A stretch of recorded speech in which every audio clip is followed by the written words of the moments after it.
Eu tenho vivido muitas lutas que têm causado feridas dentro de mim, e cheguei a perguntar-me: onde estavas tu?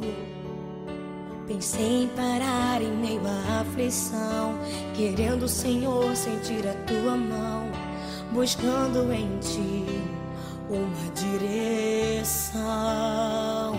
Mas aprendi que na vida tudo tem um sentido, e descobri que sempre queres o meu bem, e que ao final será muito melhor o que virá. É tudo parte de um propósito, e o teu amor me guardará. Sempre estiveste aqui, tua palavra não falhou e nunca me deixou.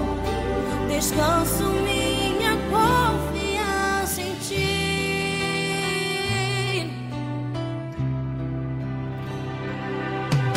Eu tenho estado contra a parede, buscando a saída, uma solução, clamando, orando por tua intervenção.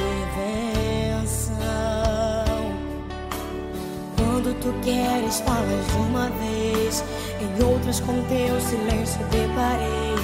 Que interessante tua forma de responder. Mas aprendi que tu